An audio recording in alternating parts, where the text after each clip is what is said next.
Naam, teman-teman, di kajian sakinah kita, kalau di pertemuan yang lalu kita udah membahas tentang kebahagiaan rumah tangga, ya macam-macamnya apa saja. Ya, kemarin diantaranya bahwa istri itu bagaikan lilin, ya kan? Apabila suami mengetahui bagaimana memegangnya, maka lilin itu akan menjadi penerang yang baik. Tapi kalau sang suami keliru memegangnya, maka kedua tangannya bisa terbakar olehnya. Artinya bahwa istri itu Masya Allah, kalau kita bisa memperlakukan baik untuknya, dia juga akan membawa dampak yang baik untuk kita. Tapi kalau kemudian kita berbuat dolim kepadanya, ya akan muncul namanya dolim itu pasti gelap. Ya, dolim itu gelap. Ya, inna dulma dulumatun yaumal qiyamah. Sedangkan kedoliman itu dia adalah kegelapan di hari kiamat. Di dunianya pun juga akan menghasilkan kegelapan, apalagi kelak di akhirat. Maka tidak boleh di antara kita ya saling melakukan kedoliman, baik suami ke istri ataupun istri kepada suami. Harus baik. Maka Nabi mengatakan khairukum khairukum li ahlihi. Sebaik-baik kalian adalah yang paling baik untuk keluarganya. Wa ana khairukum li ahli, dan aku, kata Nabi Muhammad SAW, adalah yang terbaik untuk keluargaku. Maka kalau kita bisa interaksi dengan orang saja, Masya Allah ya, bisa ngatur senyum, bisa unggah-ungguhnya ada, kepada keluarga harusnya itu lebih dimunculkan lagi. Ya, ada orang-orang tuh laki-laki itu kepada temannya itu royal banget, loyal banget, tapi untuk keluarganya pelit banget. Ada. Kalau suami-suami di sini nggak ada yang pelit kan?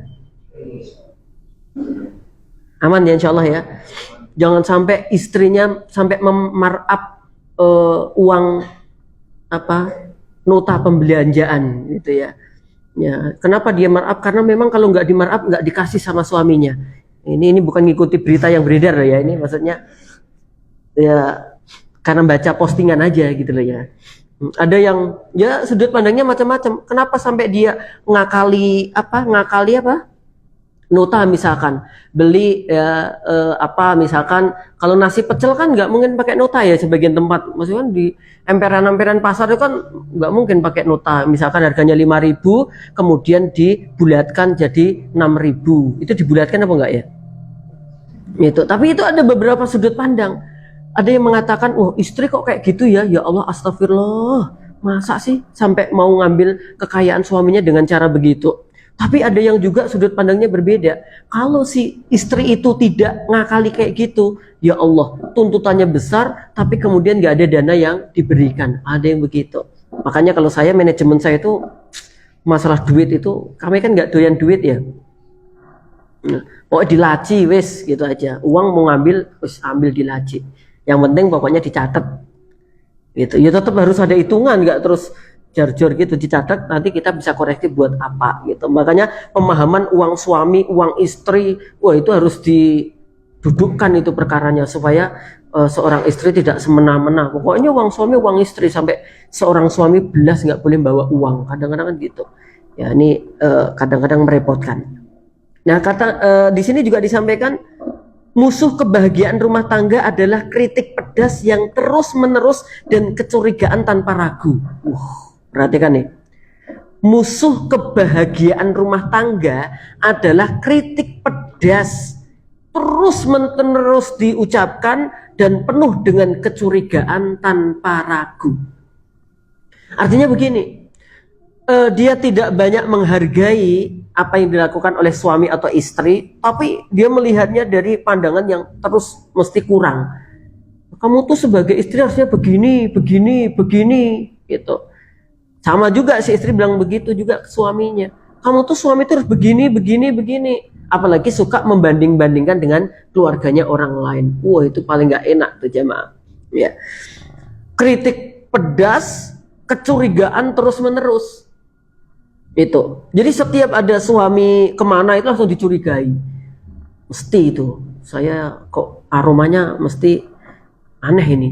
Kalau di rumah kecut kok boso metu mesti wangi. Itu. Bapak-bapak wangi di rumah atau wangi di luar? Di luar ya. Saya suka kalau punya jamaah jujur-jujur kayak gini. Iya. Jadi kalau di rumah saja bapak-bapak bisa wangi, ya tolong di rumahnya juga bisa wangi. Jangan dikira yang suka wangi itu hanya bapak-bapak saja. Ibu-ibu itu juga suka wangian. Itu sebenarnya. Cuman kan kadang-kadang bapak-bapak ya sukanya kalau istrinya wangi, tapi kadang-kadang bapak-bapaknya sendiri berperilaku apek. Gitu, wapek wes. Ini hal yang harus diubah. Maka dalam sebuah riwayat dikatakan berwangi-wangilah kalian. Bahkan di antara sunnah yang sunnah Nabi dilarang menolak ketika dikasih minyak wangi. Ya, jadi nggak boleh kita itu dikasih minyak wangi kemudian kita menolak. Dan di antara kecintaan Nabi Muhammad SAW adalah kepada wangi-wangian. Ya, wangi-wangian. Maka kalau seorang suami di rumah, dia juga harus berupaya untuk harum, untuk ini. Ya, coba jangan tiba-tiba dandan semprotan minyak wangi. Reaksi anak apa? Biasanya pertanyaannya apa? Oh, ya kan? Ya. Gitu biasanya. Ini kalau menunjukkan biasanya kalau di rumah sak-sak itu. Gitu. Coba sekarang dibangun gitu, walaupun di rumah mau baca buku di ruang tamu, mau lagi apa gitu, mandi yang bersih, terus sisiran ganteng kayak gitu, semprot jries gitu. Awal-awal mungkin anak istri tanya, maaf, ayah mau kemana? Gitu kan? Atau anaknya, ayah mau kemana sih? Gitu kan? Udah awal-awal begitu mungkin. Tapi nanti kalau udah biasa, anak-anak dan istri pun udah paham. Ya, oh ini nih kayak begini ayah mau baca buku, apa ayah pengen istirahat, wangi gitu loh. Nggak wapek gitu jemaah. Makanya berwangi-wangilah kalian. Kalau kalian tidak memiliki sesuatu yang digunakan untuk wangi-wangian, apa? Sebaik-baik minyak wangi adalah air. Coba tuh. Ya, sebaik-baik minyak wangi adalah air. Artinya sregep mandi. Paham sampai di sini? Kalaupun tidak wangi, setidaknya menghilangkan apa? Iya. Itu loh. Bisa jadi loh rumah tangga geger tuh mau goro-goro sing wedok apa sing lanang rata watus. Gitu. Ya, wong ada air kok tayamum terus loh jemaah. Ya, tayamum itu jika kamu tidak mendapati air atau ada air tapi kamu tidak berkemampuan untuk itu, ya misalkan sakit gitu. Saya pernah punya temen ya orang Arab ya, mungkin ini oknum mungkin ya, oknum kayaknya. Emang dia itu jarang mandi ternyata, tapi wangi terus. Jadi kemana-mana itu bawa minyak wangi sar-sar. Jadi kalau jangan ketemu teman wangi itu ya bukan berarti terusnya jarang adus ya, jarang gini. Ya ini teman saya waktu itu, saya ketemu gitu. Emang gitu ya, wangi-wangi terus gitu. Nah sekali lagi, kalau nggak ada minyak wangi ini, mandi itu Masya Allah akan membuat seger ini. Coba kalau jadi lagi penat, lagi ada masalah ini kayak dang, waduh sing seger itu, sebagian dari masalah itu Insya Allah berkurang. Karena masalah kita itu gak gelem adus itu diantaranya. Gitu. Itu. Di rumah itu kadang-kadang kan kalau nggak ini kan kosa. Tapi dengan mandi itu nanti seger, ngobrol penak. Ngobrol dengan suami istri kalau sing siji baune pete, siji jengkol, ya Allah. Terus koyo apa itu loh. Ya, wis enggak asik belas. Oh, nek aku asik kok cinta kok. Halah. Aku walaupun bau pete, jengkol ya tetap cinta. Pret. Gitu ya. Tetap itu fitrah ya. Nah, jadi kemudian curiga, oke deh waspada itu boleh. Tapi curiga yang mengarah kepada suudzon itu jangan. Ya mending diklarifikasi saja. Klarifikasi saja itu akan enak. Apalagi suami istri. Klarifikasinya jangan ke orang lain. Mbak mohon maaf, aku tolong ya mbak ya. Suamiku tolong diawasi ya mbak ya. Kok aku tuh mbak kok curiga ya. Dia tuh setiap pulang itu mesti HP-nya didelek terus. Ya di WA temennya yang di sekantornya itu. Tolong mbak, dia tuh yang paling akrab dengan siapa toh mbak gitu. Apalagi sudah ada kalimat-kalimat begitu, nanti arahnya tajasus. Mencari apa? Kesalahan. Dan qadarullah yang suaminya tadi ternyata sering beli es teh ke teh Tanti misalkan ya itu langsung itu udah ketemu mbak masalahnya apa mesti bendino beli teh dia ke yang itu tuh gitu. Coba mbak dipoto, wah dipoto grek kirim ke. Lah ya bener toh. Itu selama ini firasatku emang sudah begitu. Wow, benar-benar kan firasatnya. Padahal tidak sebegitunya. Ya. Nah, kecurigaan yang berlebihan menjadi seudon, akhirnya apa? Kita mencari data itu nanti. Mending klarifikasi masing-masing saja. Kenapa begini? Oh, mungkin ada urusan yang belum selesai. Perubahan karakter tuh harusnya akan nyata, akan kelihatan. Ya, bahkan ini juga menjadi indikasi juga sih sebenarnya. Ya, kalau saya pernah baca perkataan Syekh Mahmud Al-Misri itu, kalau suami itu bermaksiat, maka karakter istrinya akan berubah. Loh, unik tuh. Saya juga nyambungnya di mana gitu. Kalau si suami itu banyak maksiat, banyak melakukan keburukan, akan muncul perilaku yang tidak baik dari istrinya. Ketersambungannya di mana? Wallahu ta'ala alam bisawab. Ya, beliau mengatakan seperti itu. Ya, bisa saja karena dia maksiat, ya, apalagi maam yang dibawa nggak halal, ini juga akan mempengaruhi keadaan istrinya. Begitu. Apa sebaliknya, Ustadz? Wallahu ta'ala bisawab. Nah, kita lihat di sini, kehalusan dan kelembutan adalah hiasan wanita. Dengan itulah ia mampu menundukkan laki-laki yang paling bengis sekalipun. Seperti halnya kemarahan, pertengkaran dan percecokan dapat mengubah suami yang tenang menjadi setan yang selalu akan membuat tipu daya.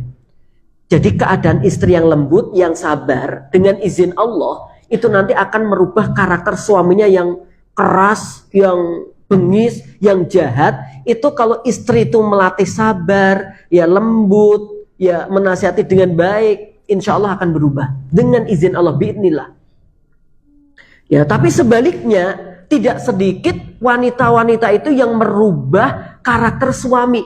Ya, jangan bilang, oh tat, aku dhisik saurunge nikahi aku soleh banget loh tat, aku wong apik loh, tapi mbok bar nikahi aku remuk tat, gitu. Kayaknya aku diubah oleh istriku. Kadang-kadang memang muncul. Oh, suami yang baik terpengaruh oleh istri yang nggak baik. Ini dititik tekankan memang artinya untuk para wanita, ya jadilah wanita solihah. Dengan penuh kelembutan, kesabaran, memohon kepada Allah agar karakter suaminya itu berubah menjadi baik. Jangan tunggu-tungguan. Kenapa ibu nggak baik? Aku akan baik kalau suamiku baik. Kenapa bapak nggak baik? Aku akan baik kalau istriku baik. Kapan baiknya? Mulai saja dari masing-masing kita. Nggak usah nunggu baiknya pasangan. Nah, kemudian di sini dikatakan juga tidak ada yang lebih baik daripada kelembutan dalam mewujudkan kebahagiaan rumah tangga. Ya, dimulai dari kelembutan akhlak. Ya, saya melihat beberapa kasus tuh begitu. Ya, jadi memang awalnya si lakinya dulu tak ceritakan itu, si lakinya itu perampok, tukang begal, tapi karena istrinya lembut dengan izin Allah dia berubah. Apa mutlak Ustadz? Kalau namanya mutlak enggak, karena petunjuk hidayah hanya dari Allah Subhanahu wa Ta'ala. Nah, jamaah yang insya Allah dimuliakan oleh Allah, kebahagiaan rumah tangga tumbuh ketika istri membuat suaminya menyenangi yang halal dan membenci yang haram.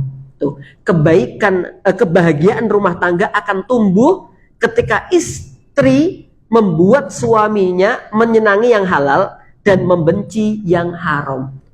Akan muncul dalam rumah tangga itu harusnya namanya apa? Ghirah. Ghirah itu kecemburuan. Dan kemudian juga di sana akan muncul ghibtoh. Ghibtoh itu keirian untuk melakukan kebaikan.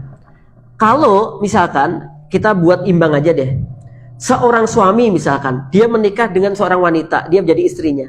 Dengan menikah itu, kok si istri ini ada perubahan yang signifikan. Apa diantaranya? Semakin semangat ibadah, ya, semakin menjauh dari maksiat. Berarti Masya Allah, inilah laki-laki yang idaman. Suami idaman tuh begitu. Bisa mempengaruhi istri yang awalnya suka keburukan menjadi berhenti dari keburukan. Yang awalnya malas melakukan kebaikan menjadi semangat melakukan kebaikan. Ini suami yang idaman. Begitu juga seorang istri. Awalnya suaminya itu wis ya 3 hal lah, halal haram hantam. Ya, tapi ketika menikah, ya selalu dapat nasihat sama istrinya. Mas, kalau kayak gitu tuh aku yo, mohon maaf ya mas, itu boleh nggak disyariat? Oh, pertanyaannya begitu, nggak langsung ya Mas kamu membawa kami ke neraka ya? Enggak gitu, tapi pertanyaan itu ngajak pertanyaan diskusi misalkan. Ya misalkan perkara ribawi. Jadi sing suami ini kan modelnya nilai-nilai duit ke orang-orang gitu. Ya 1 juta, 2 juta, nanti balik 1,2 juta ya toh, 1,5 juta gitu. Istrinya udah ngaji. Mas kalau model kayak gitu itu kok setahu saya nggak boleh ya Mas ya. Kalau menurut Mas gimana? Oh diajak diskusi. Ya emang nggak boleh toh. Ya nggak boleh itu kayak riba itu menurut saya Mas yang saya kaji itu. Nah kemudian dia belajar, yuk kita tanya Ustadz yuk, riba apa enggak tuh, boleh apa enggak tuh? Oh ternyata dia tahu, oh ternyata riba, dia dihentikan, nggak mau lagi praktik-praktik yang seperti itu. Masya Allah. Menikah dengan istrinya tiap malam bangun gitu untuk tahajud gitu. Ya kemudian suaminya dibangunkan, Mas capeknya kayak apa ya mbok ya tahajud tuh Mas. Ya awalnya pakai lama-lama mau. Masya Allah. Inilah istri dan suami yang idaman tuh seperti itu. Nggak mesti hartanya banyak, ya, nggak mesti sering piknik, tapi membuat pasangan cinta kebaikan dan membuat pasangan jauh dari kemaksiatan itu diantara dari suami istri yang idaman. Jangan justru ibaratnya ngikut, tahu yang dilakukan suami ini jelek, kan itu kan suami, aku ikut aja. Gitu kan, aku kan apa sih, aku kan hanya seorang istri. Oh nggak bisa begitu. Atau istrinya yang ngajak gitu, aku sih sebenarnya nggak cocok tapi istriku kayak begitu, yaudah aku tak ikut istri aja, toh nanti kalau ada apa-apa yang tanggung jawab adalah istriku. Nggak bisa ya. Justru apa yang terjadi pada istri, seorang suami yang pertama kali akan dimintai pertanggungjawaban. Dia sudah apa belum untuk mendidik istrinya supaya tidak melakukan kemaksiatan. Itu akan dimintai pertanggungjawaban oleh Allah kepada siapa? Suaminya. Ya, paham sampai di sini teman-teman ya? Ya, jadi jangan kalau ada yang lihat kayaknya istri lagi nggak baik urusannya, ya dikasih tahu ini nggak baik. Kalau itu ada kebaikan, ditasjih, dimotivasi, dikasih apresiasi. Gitu ya, saling menasehati. Masya Allah, betapa banyak tuh ya, ada seorang suami istri yang awalnya jauh dari agama, karena istrinya peduli suaminya berubah ya, karena suaminya peduli istrinya berubah. Masya Allah. Nah, sebelum masuk bab baru di sini kita sampaikan lagi, pergilah menuju akhir dunia bersama diri Anda sendiri dan pergilah menuju akhir kesabaran bersama istri Anda. Oh, Masya Allah. Ya, poinnya di sini adalah bagaimana supaya kita ini untuk menghadapi seorang istri itu harus dengan penuh kesabaran. Ya, sabar ya bapak-bapak ya. Bisa sabar Pak? Insya Allah ya. Kalau ibu-ibu ke suaminya sabar nggak Bu? Insya Allah Ustadz. Ya saya tuh cuman pengen nyari surga aja kok Ustadz gitu. Saya pernah bilang ibu-ibu itu kan udah saya sampaikan toh, surga itu kan sebagian hadis mengatakan ada berapa pintu? Surga ada berapa pintu? Ambil yang 8 ya. Ada samania abwab, 8 pintu surga. Nah ini kan untuk mendapatkan 8 pintu surga ini 9 namanya jemaah. Kan enak banget tuh kata Nabi. Idza sholatil mar'atu khamsaha, kalau dia sholat 5 waktu, wa shamat syahroha, dan dia puasa bulan Ramadan, wa ahsanat farjaha, dia jaga kehormatannya, ya dia jaga kemaluannya, dan apa? Wa ata'at zaujaha, dan dia mentaati apa? Suaminya.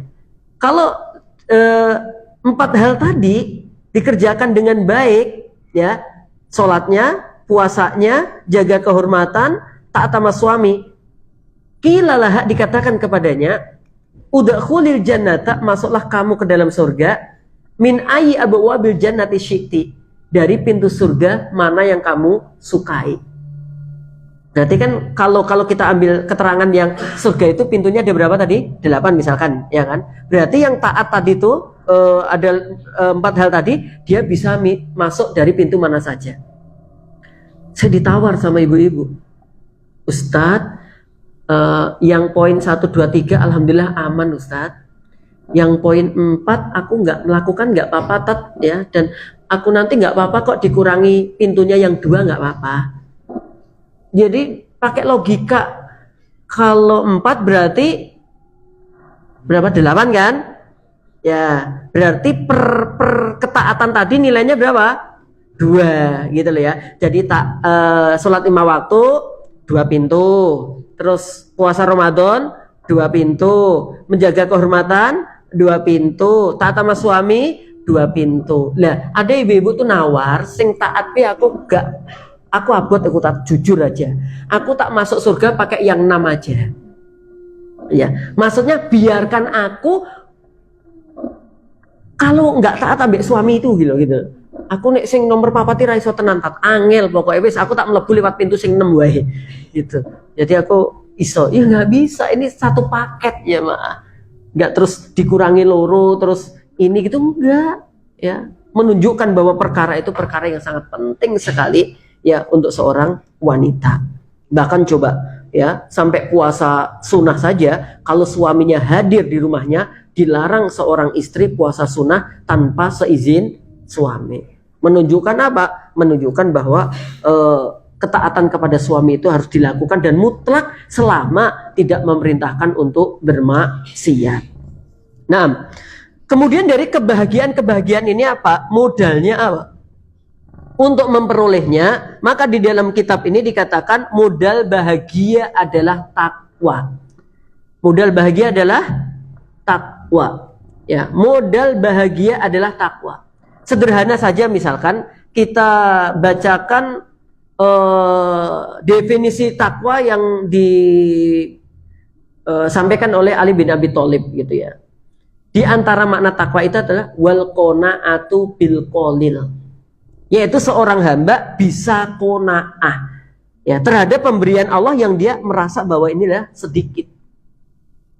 Gitu. Nah, qanaah ini di antara prinsip rumah tangga sakinah. Ya, qanaah, menerima segala apa yang telah ditakdirkan oleh Allah Tabaraka wa Ta'ala. Ya, karena kadang-kadang terlalu silau. Itu tadi banding-bandingkan. Ya, ibu-ibu itu kalau nggak direm kadang-kadang saling tanya jawab dengan temennya.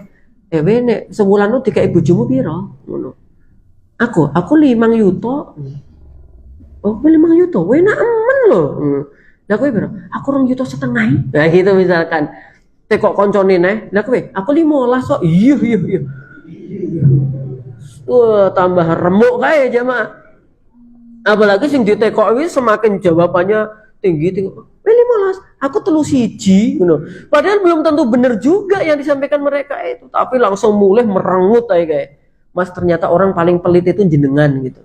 Kok iso? Kayak 3,1, kayak 30, kayak 15. Aku loh, mbok kayak 2,5 gitu, 2,4 juta misalkan. Belum tentu juga. Ya, apalagi mungkin beda juga. Dia memang dikasih 30, ternyata cicilan tanah, rumah, macam-macam banyak. Lah jenengan dikasih 2,5, ya masya Allah, rumah sendiri, ya toh, mobil dibayari pajaknya mertua, terus apalagi data dibayari perusahaan.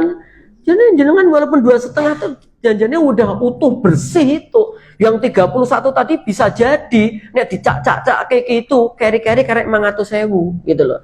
Jadi kadang-kadang kita kurang konaahnya. Coba kalau konah ini ada dalam rumah tangga, asik banget, enak banget. Yo temennya piknik, ya dia ikut bahagia. Alhamdulillah, koncoku iso piknik, begitu. Ya, sak kompleks sing kabeh piknik sing ora kono dewi. Yo ngatur hati. Alhamdulillah komplek ini serasa milik kita ya Mas ya. Gitu.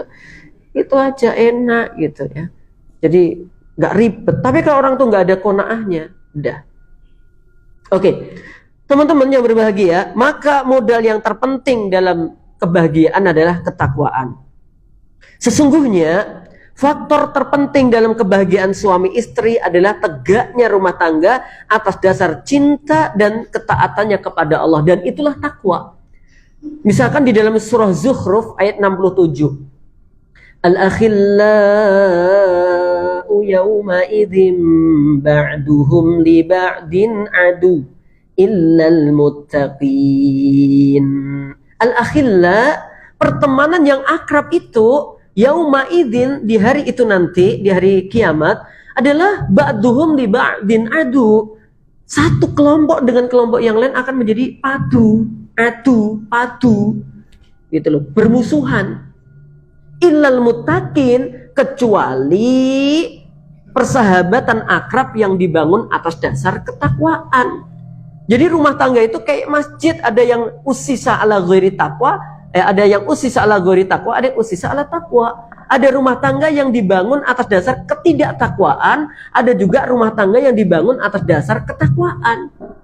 Di situ ada maksud, tujuan masing-masing. Loh, ada loh ternyata pernikahan itu tok men ternyata. Tahu teman-teman? Jadi kayak settingan, udah kerjasama. Kamu nanti tok men nikah sama aku ya, gitu. Ya, nanti ini kemana gitu. Tok men.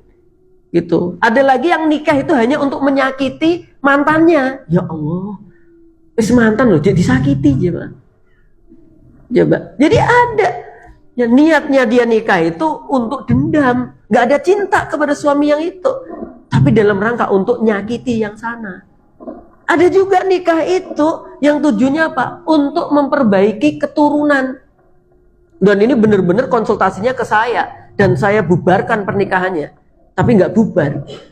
Itu saya menyarankan karena ini ada seorang laki-laki ya toh, mohon maaf, dia ya posturnya nggak ya mirip-mirip saya, maksudnya nggak terlalu tinggi gitu. Qadarullah dia tuh berkeinginan punya anak yang putih, dhuwur, iya, bangir, kayak gitu-gitulah. Ya. Jadi dia itu diarepi orang yang menurut dia speknya nggak masuk. Dia itu bisa ngatur ini nilainya sekian, kok bisa ya nilai-nilai kayak gitu. Wah, ini nilainya 4 Ustaz, mah aku ya Allah. Nah, suatu ketika ada mbak-mbak menurut dia nilainya 95 lah. Gitu. Kalau di nah kemudian dia datang ke Mas itu, ya, dia datangi si Mas itu, terus dia bilang, "Mas, kamu mau nggak menikah dengan aku?" Langsung kaget dia.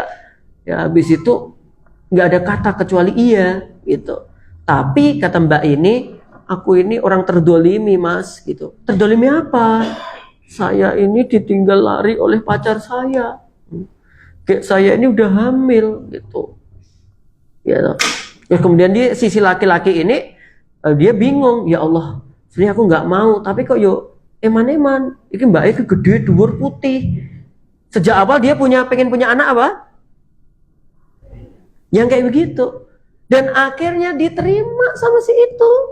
Nah, ketika sudah nikah, awalnya pengen diakrab-akrabin begitu toh, setelah udah lahiran, ya Allah, ternyata apa? Si mbak ini nggak mau disentuh sama sekali sama si laki ini. Bahkan diajak jagong barengnya moh. Gitu. Terus 2 tahun pernikahan nemui saya, si masnya ini. Saya bilang, "Kamu udah kayak begini-gini berapa tahun?" 2 tahun Ustadz.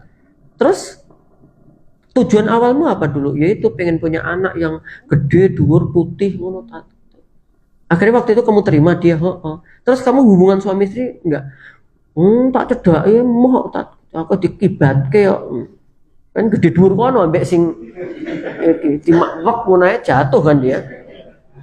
Ya. Terus udah. Kalau memang kayak begitu keadaannya, kamu udah berupaya untuk memperbaiki nggak bisa, tinggalkan gitu. Manitat, ya halah. Nah, aku nek iki tak lepas, gung mesti nek entuk neh lho tat. Iki golek apa? Wong entuk ya ora iso. Pokoknya nggak bisa gitu ya, nggak tahu akhirnya dia. Tapi udah tak kasih tahu bolak-balik, dia datang bolak-balik, yo gitu mau sambat gitu, dikasih masukan, jawab. Nek curhatin mbok yo nek tuh. Lah nggak tahu dia tuh mau minta nasihat atau mau menasehati aku nggak tahu gitu. Menurut saya begini, bentar tak lanjutkan. Piye to wong iki? Gitu. Menurut saya bilang gitu. Tat, wes angel gitu. Nah, kadang-kadang ada orang yang nikah tuh kayak gitu dan akhirnya nggak tercapai juga. Tuh. Ada orang nikah memang gara-gara untuk nyari warisan gitu. Makanya dia ketika ada biodata itu dicek kira-kira bu pak sugih apa ora. Nek misalkan sugih wi anake nomor berapa. Pak alhamdulillah anak nomor 1, Pak bu loro kabeh. Wes dia cocok iki gitu. Karena ya cocok iki kita gak lama lagi. Wah, ini tujuan pernikahan apa? ya. Itu ya. Banyak ada pernikahan-pernikahan yang usisa ala ghairi taqwa. Yang dibangun itu bukan atas dasar ketakwaan. Nah, kalau kita kan beda. Nikah kita ini satu di antaranya perintah daripada Allah Subhanahu wa taala, fankihu ma tabalakum minan nisa'i mathna wa thulatha wa ruba. Ya, wa in khiftum alla ta'dilu fawahidah. Nikahilah oleh kalian dari wanita-wanita itu ya 2 atau 3 atau 4. Ya, wa in khiftum alla ta'dilu, kalau ada rasa takut kamu untuk nggak bisa berbuat adil, fawahidah, maka cukup satu yang kamu lakukan. Kayak kita ini kan fawahidah semua kan ini kan? Ya, insyaallah ya. Insyaallah teman.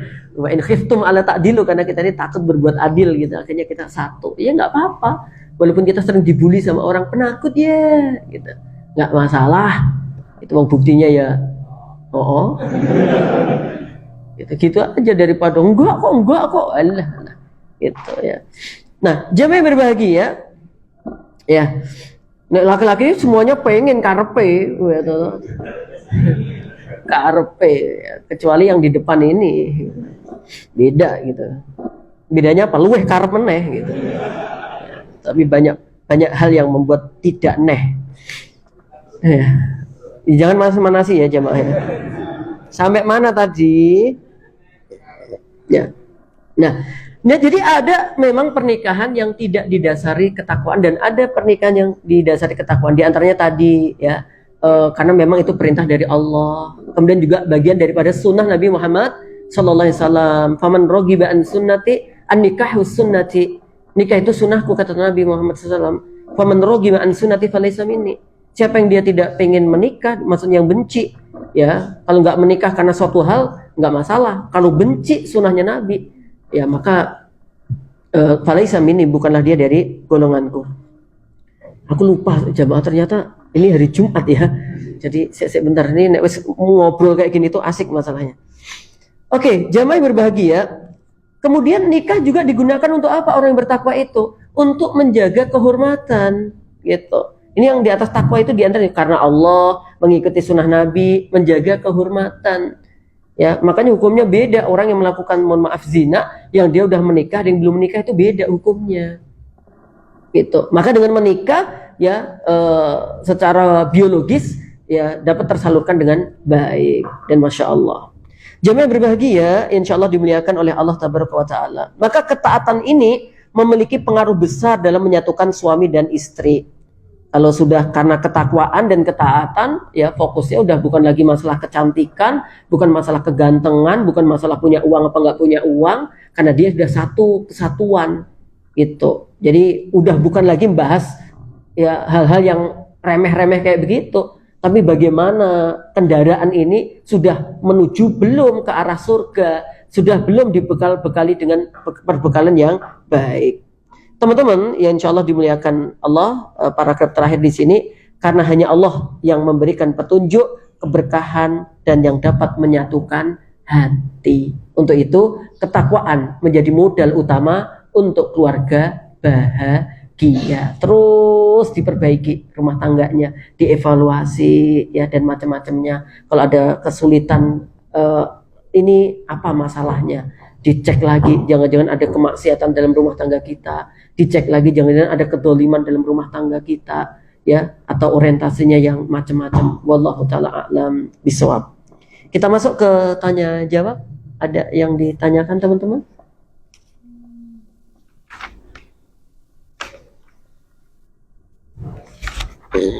Di atas namakan temannya juga boleh. Misalkan ini saya ada titipan pertanyaan gitu juga boleh.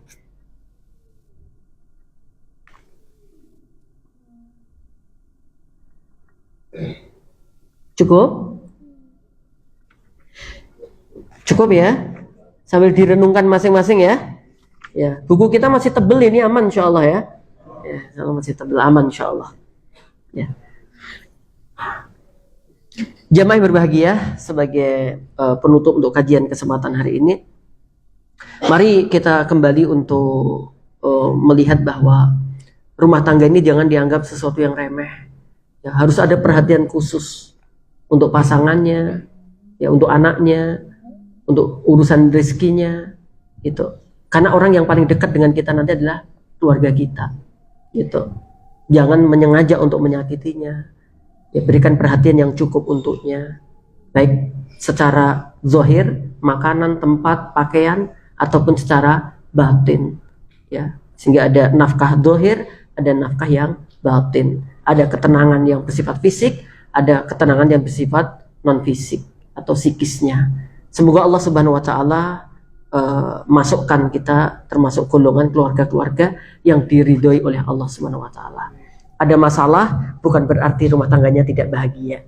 Tapi rumah tangga yang bahagia sekali lagi yang bisa menyelesaikan masalah dengan baik dan mengundang berkah dari Allah taala.